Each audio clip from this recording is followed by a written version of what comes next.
En este video voy a empezar a explicarles el tema de externalidades.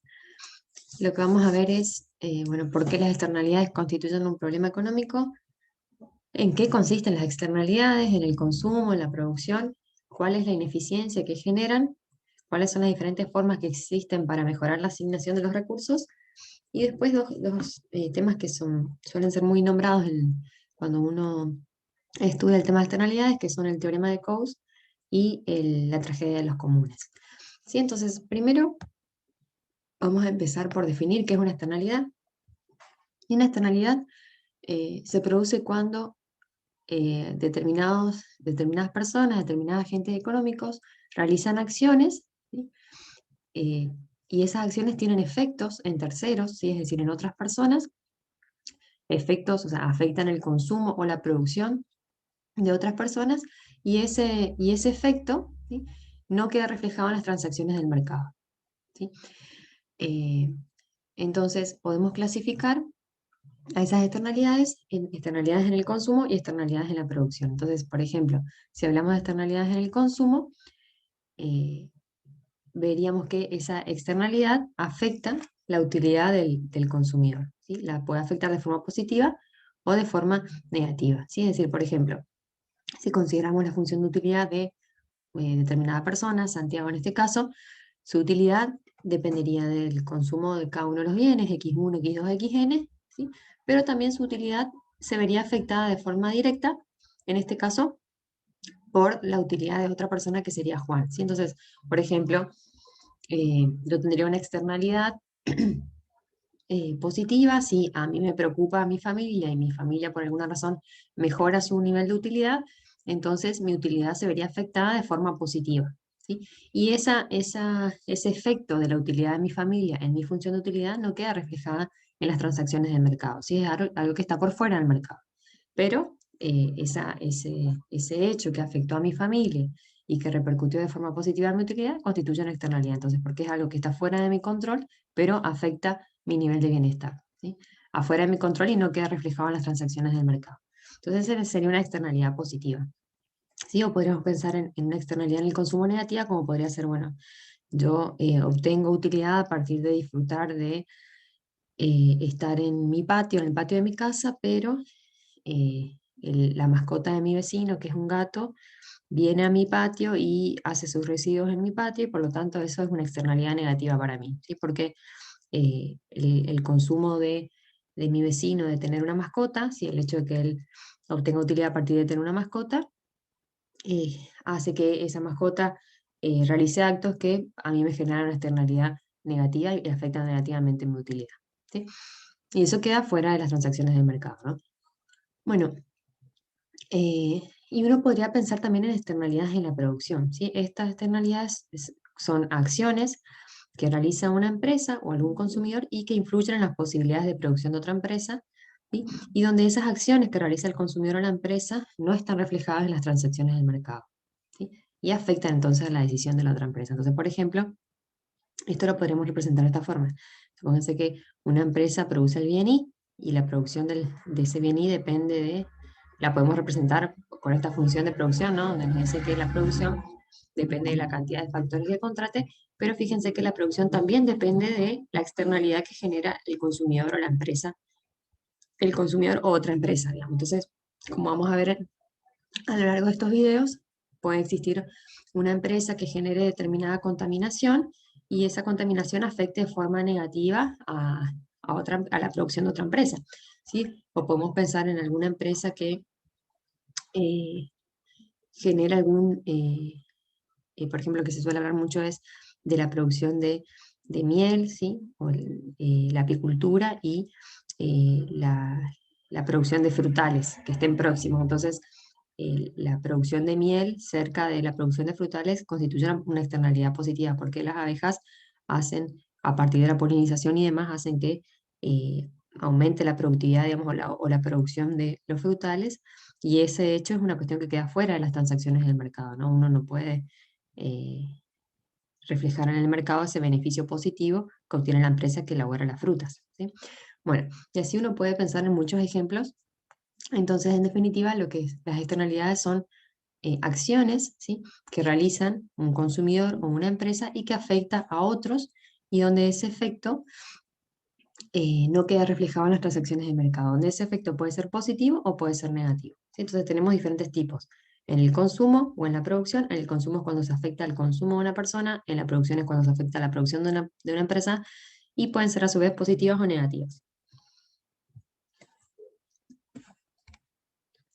Esperen un segundito. Bueno, entonces, ¿por qué constituyen un problema económico?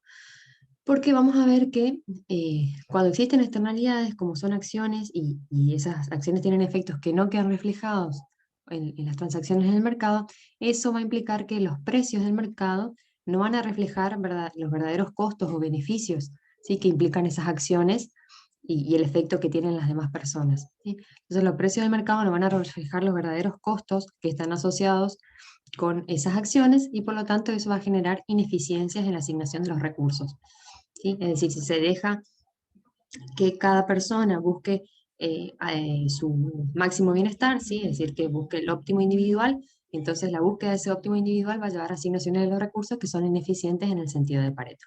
Entonces, por ejemplo, acá puse este ejemplo, era un productor que decide la cantidad que va a producir de forma individual, ¿sí?, racional, igualando, como sabemos, el precio de mercado del bien con el costo marginal de producirlo. Bueno, y esto puede ser un problema si en el proceso de producción este productor genera externalidades negativas que imponen un costo social, ya sea a otras empresas o a los consumidores, que no es tenido en cuenta, ¿sí?, que no es tenido en cuenta en ese costo marginal privado. Entonces, si el problema de asignación de los recursos, en este caso, se deja libre, digamos, en el sentido de que el productor puede elegir su óptimo individual, entonces ese óptimo individual no va a ser igual que el óptimo social, y por lo tanto, en definitiva, el mercado no va a permitir alcanzar la asignación eficiente en el sentido de Pareto desde la perspectiva social, ¿sí? Y uno podría pensar en este, como ejemplo, que el productor genera eh, contaminación, ¿sí?, residuos tóxicos, etcétera, que afectan a los consumidores, a la gente que vive en la zona, o que genera contaminación en el agua, y esa agua es utilizada por la gente del pueblo, ¿no?, para tomar, o esa agua es utilizada por alguna empresa en algún proceso de producción, ¿sí? Y el productor no estaría teniendo en cuenta ese costo de la contaminación, no lo estaría teniendo en cuenta en su problema de optimización, y por lo tanto vamos a ver que produce por encima del óptimo social, en el caso de que sean externalidades negativas, y lo contrario cuando son externalidades positivas. Y entonces, como resultado, en este ejemplo, el productor va a producir una cantidad excesiva de producto, y eso, bueno, es la externalidad negativa, ¿no? Bueno, vamos a verlo igual en algunos ejemplos más particulares en adelante. Entonces, veamos un primer ejemplo, ¿sí? Este es de Mariam. Entonces, veamos un caso de externalidad en el consumo y lo vamos a analizar en la caja de Esbo. Supongamos que hay dos personas, la persona A y la persona B, y tenemos dos bienes.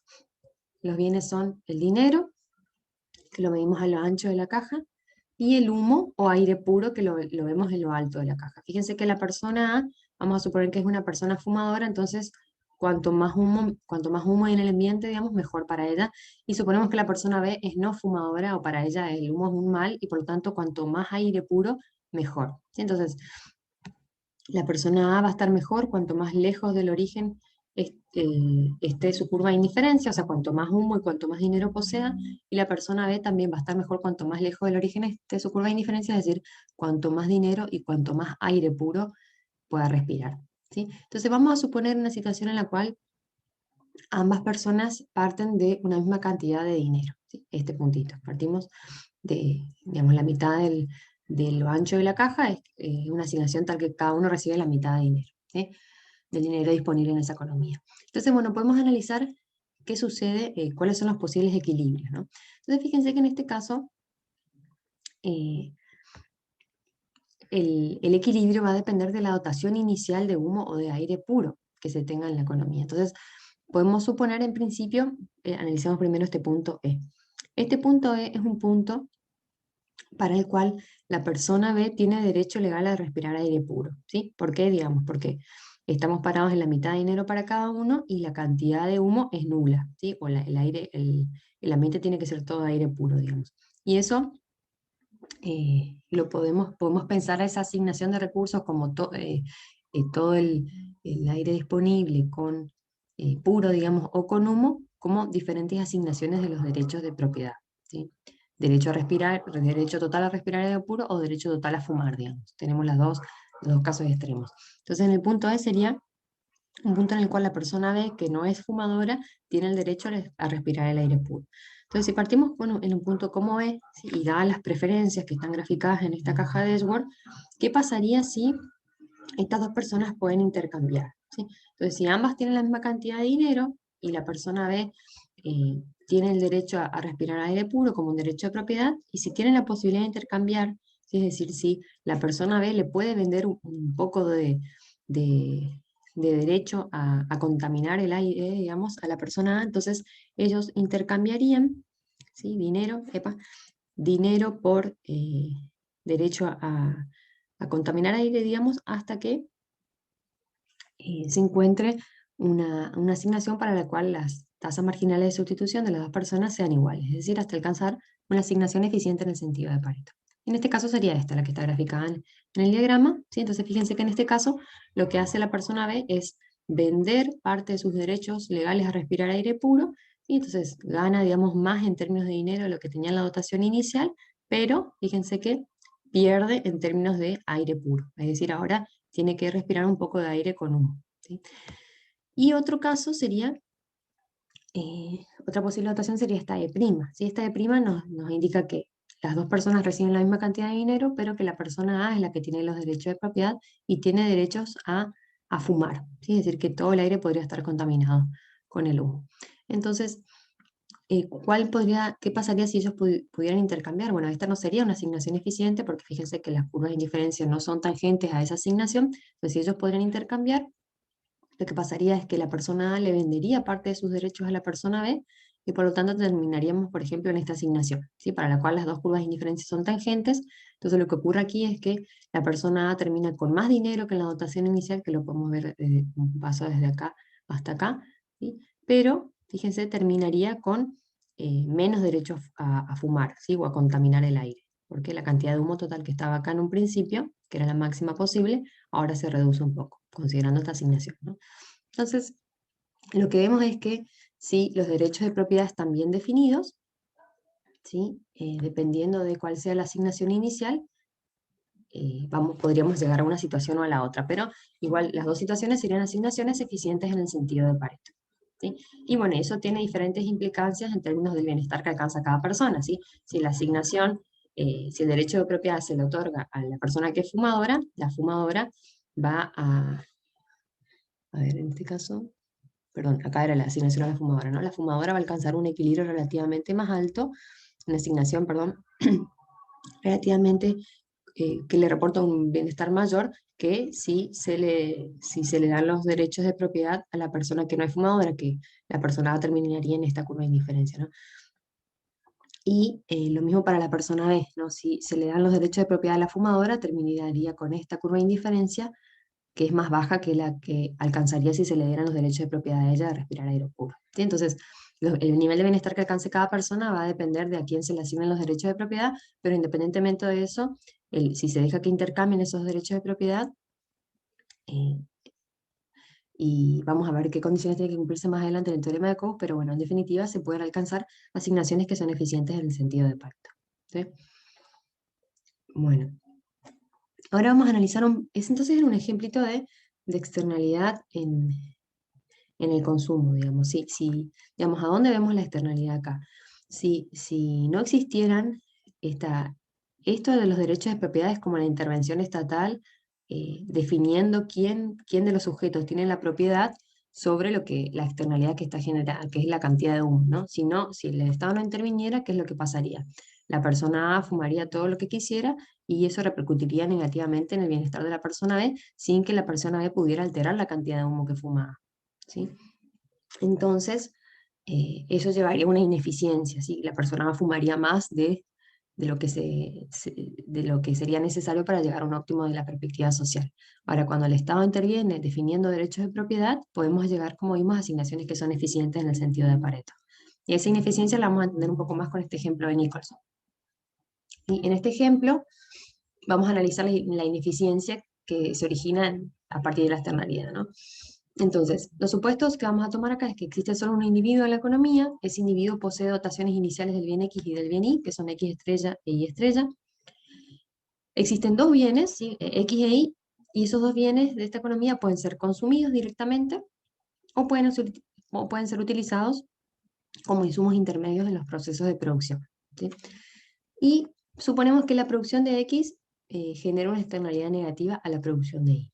Entonces, las ecuaciones de comportamiento van a ser estas. Esta es la función de utilidad de la persona, la única persona que existe en nuestra economía, donde su utilidad depende del consumo de X y del consumo de Y. Suponemos estas funciones de producción, ¿sí? La producción de X es posible gracias a que se utiliza como factor de producción o como insumo al bien Y, ¿sí? Fíjense que acá el subíndice Y hace referencia a que es utilizado como un insumo para la producción de X. X0 hace referencia a que esta es la cantidad producida de X. Y la función de producción de Y es esta, donde se produce I0 de Y, y I0 es una función de la cantidad de X que se use como insumo, y además la cantidad de externalidad que se genera a partir de la producción de X, que es el supuesto que hicimos acá.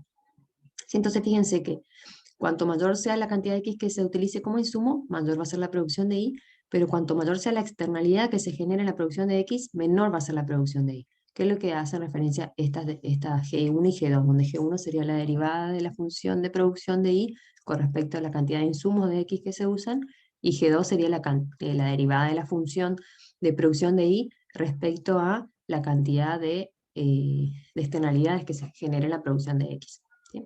Entonces, en este G2, en definitiva, está representada la externalidad la externalidad negativa que genera la producción de X en el bien Y, ¿sí? Y después tenemos estas como restricciones, otras restricciones del problema que simplemente hacen referencia a que todo lo consumido de X tiene que ser igual a lo producido y a lo existente, digamos, ¿sí? Lo consumido por el consumidor, valga la redundancia, y lo consumido como insumo en la producción de X tiene que ser igual a la dotación inicial de X, que es esta X estrella, más lo que se produzca de X. Y lo mismo para el bien Y. Lo consumido del bien Y más lo consumido como insumo tiene que ser igual a lo que existía como dotación inicial más lo que se produce del bien Y, ¿sí? Entonces, en base a esos supuestos y esas ecuaciones, podemos plantear el problema de optimización, ¿sí? Podemos plantear un lagrangiano, ¿sí? Donde nosotros lo que vamos a hacer es, en definitiva, buscar la máxima utilidad para la única persona que existe en nuestra economía, sujeto a que la producción de X se restringe por esta función de tecnología, la de Y por esta tecnología, y que tienen que vaciarse el mercado, digamos, ¿sí? O sea, estas cuatro serían restricciones y esta sería la función objetivo. Y las variables de elección serían las cantidades consumidas de los dos bienes, como bienes finales, como bienes intermedios, es decir, como insumos, y la cantidad producida de cada uno de los bienes, ¿sí? Entonces planteamos el lagrangiano, fíjense que vamos a tener 4 multiplicadores de Lagrange porque tenemos 4 restricciones, y derivamos el lagrangiano con respecto a cada una de las variables de elección, que es lo que tenemos acá, ¿sí? Entonces lo que vamos a hacer es analizar simplemente las condiciones de primer orden. Entonces si uno trabaja algebraicamente con la primera y la segunda, llega a esta ecuación que está aquí, ¿sí? Que simplemente nos dice que la tasa marginal de sustitución tiene que ser igual al cociente de los multiplicadores o de los precios sombra, ¿sí? Eso no tiene mucha interpretación. Vamos a ahondar más en la interpretación de las otras dos. Si uno considera la CPO3 y la 4 y trabaja algebraicamente, llega a esta expresión que está acá, que fíjese que nos dice, algo que ustedes ya muy bien saben, digamos, que la tasa subjetiva de intercambio entre un bien y el otro, ¿sí? Que es esta TMS, o el cociente de las utilidades marginales respecto a cada uno de los bienes, tiene que ser igual a la tasa a la cual puede transformar el empresario un bien en el otro, ¿sí? Fíjense que G1 es esto, es la derivada de la función de producción de Y con respecto a X1, ¿sí? Entonces nos habla un poco de, si se quiere, la productividad marginal del insumo o del factor X en la producción de Y, o la tasa a la cual uno puede producir más Y variando la cantidad de X, ¿no? Que es lo que ya habíamos visto en el módulo 3 y también lo vimos en equilibrio general. Entonces, la tasa a la cual el consumidor intercambia subjetivamente un bien por el otro tiene que ser igual a la tasa a la cual el empresario puede cambiar un bien por el otro según las restricciones tecnológicas, ¿no? Y fíjense, esto es para la producción del bien Y, ¿sí? Entonces, la tasa a la cual puede cambiar el bien Y por el X, el consumidor, es igual a la tasa a la cual puede cambiar o transformar el bien, fíjense, el bien Y, cambiando el nivel del bien X o del insumo X, según las restricciones tecnológicas, ¿no? Y después, si uno trabaja en base a la CPO4 hasta la 6, puede encontrar esta expresión, pero nosotros solo vamos a analizar la expresión final. Fíjense que esta nos permite analizar como el óptimo para la producción del bien Y, del bien X, perdón. ¿Sí? Entonces, esto nos dice que la tasa marginal de sustitución, o la tasa voluntaria o subjetiva de intercambio por parte del consumidor de un bien por el otro, tiene que ser igual a 1 sobre f de I, fíjense que es la inversa de la productividad marginal del factor I en la producción del bien X. ¿Sí? F de I, digamos, es la derivada de la función de producción de X con respecto a I, ¿sí? Que nos hablaría de la productividad marginal de este factor I en la producción de X, o la tasa de intercambio, la tasa a la cual se puede cambiar la producción de X al variar el nivel de I, ¿sí? Según esta restricción tecnológica, ¿sí? Entonces está expresado en términos de la inversa, porque acá tenemos la tasa marginal de sustitución de I por X, ¿sí? Entonces, para que sean equivalentes hay que expresarlo en términos de la inversa, ¿no? Que sería lo mismo que decir tasa marginal de sustitución es igual a G de 1 sobre F de 1, ¿sí?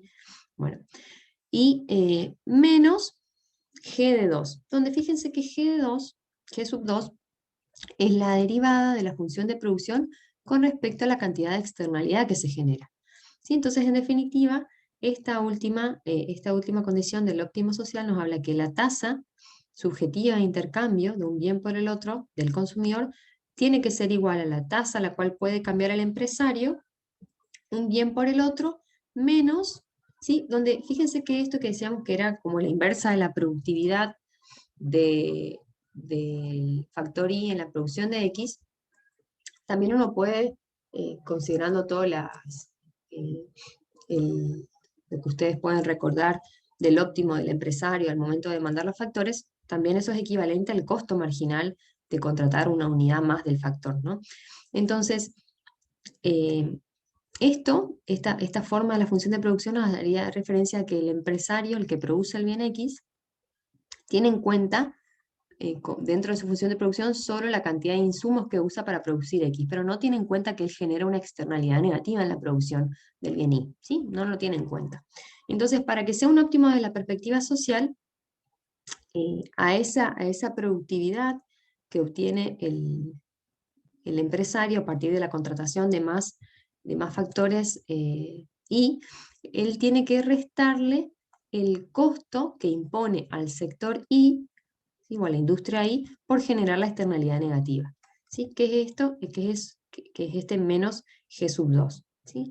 Entonces esto nos diría que, en resumen, la tasa marginal de sustitución tiene que ser equivalente a la inversa de la tasa a la cual puede transformar un bien por el otro desde la perspectiva tecnológica, menos el costo social que impone el empresario de X a la producción del bien Y al generar esa externalidad negativa. Entonces lo que hace esto, que está acá englobado con un círculo, en definitiva, es incluir dentro del problema de optimización el hecho de que el empresario que produce el bien X tiene que considerar como un costo, como costos, perdón, no solo a la contratación de este factor Y, a la cantidad de factores que él contrata, sino que también, según el nivel de producción que él produzca, él va a generar una externalidad que va a afectar negativamente la producción del sector Y. Entonces, ese costo social, digamos, de que él afecta negativamente la producción del otro sector, está representado en este G sub 2. ¿Sí? Entonces, esto sería el resultado según buscando el óptimo social, digamos, ¿sí? A nivel de la sociedad. Ahora, ¿qué pasaría si nosotros buscáramos la asignación según el mecanismo de mercado? ¿Sí? Entonces, uno podría recordar que si uno resuelve el problema del consumidor, ¿sí? Que sería elegir el nivel de consumo de los bienes X e Y, según la asignación del mercado de competencia perfecta, ya sabemos que la solución óptima va a ser que la tasa marginal de sustitución de un bien por el otro sea igual al cociente de precios relativos, que es lo que tenemos acá. Y luego, si uno analiza, esto sería como una solución descentralizada, digamos, como que el consumidor resuelve por un lado, el productor del bien Y por otro, y el productor del bien X por otro. Entonces, si el productor del bien Y resuelve su problema de maximización, él va a producir hasta el punto, o el óptimo va a ser cuando el cociente de precios relativos, P de X sobre P de Y, sea, perdón, igual a la tasa a la cual él puede intercambiar un bien por el otro. ¿Sí? Es decir, P de X sobre P de Y sería la tasa a la cual se puede intercambiar X por Y según lo que le dice el mercado, y G de 1 sería la tasa a la cual él puede transformar un bien por el otro según su restricción tecnológica. Esta condición ya también la vimos bastante, ¿no? Y el problema del productor va a ser el mismo, el productor del bien X, ¿sí? Solo que como está expresado en términos de PDX sobre PDI, él va a igualar a la inversa de la tasa a la cual puede transformar un bien por el otro, ¿sí? Pero fíjense que en definitiva son las condiciones que ya habíamos visto antes. Entonces, ¿cuál es la diferencia entre este óptimo individual y el óptimo social que encontramos antes? Fíjense que la diferencia está dada por este G sub 2. Fíjense que aquí el productor del bien X no tiene en cuenta esa externalidad negativa que él genera al productor del bien Y, ¿sí? Y por lo tanto, como vamos a ver gráficamente el productor del bien X, al no considerar ese costo adicional que genera la externalidad, él va a producir más del bien X de lo que se requiere producir para alcanzar el óptimo social. Que eso lo podemos ver un poco en este gráfico. Fíjense que acá tenemos como una función de demanda, todo referido al mercado del bien X, ¿no? Precio, costo, producción del bien X. Tenemos una función de demanda que suponemos tiene pendiente negativa, porque estamos analizando un mercado, ¿no? Una función de oferta que es equivalente al costo marginal. Y acá lo que está graficado con este costo marginal prima, este gráfico es de Nicholson, si quieren buscarlo, es el costo marginal social, ¿sí? Es decir, que sería el costo marginal el que se enfrentaría el empresario si él tendría en cuenta la externalidad negativa que genera al otro sector económico, ¿sí? Que sería relativamente más alto que el costo marginal si no considera esa externalidad. Entonces, si no considera el costo que genera por la externalidad, el equilibrio estaría dado por un punto como este, ¿sí? Donde este será el precio de mercado y este sería la cantidad del bien X1 que se produzca. Ahora, si él tuviera en cuenta ese costo marginal social, y la curva de costo marginal sería esta, que sería más alta que la del costo marginal sin tener en cuenta la externalidad, entonces fíjense cómo el nivel de externalidad de producción del bien X, perdón, sería más chiquitito, por lo tanto la externalidad que se genere sería más chiquitita, y bueno, el precio sería más alto. ¿Sí? Ahora vamos a ver de más adelante qué es este T que aparece acá. ¿Sí? Pero entonces, en definitiva, fíjense que la solución vía el mercado, ¿sí? Donde cada uno busca maximizar su bienestar individual, el consumidor maximizar su utilidad, el productor de Y maximizar su beneficio, el productor de X maximizar su beneficio, sin tener en cuenta que su acción afecte negativamente al productor del otro bien, entonces el productor del bien X produciría más de lo que sería óptimo desde la perspectiva social, que sería este X2, ¿no? Entonces, esa producción adicional generaría una externalidad, digamos, más alta que afectaría la producción del bien Y y que afectaría negativamente a la sociedad.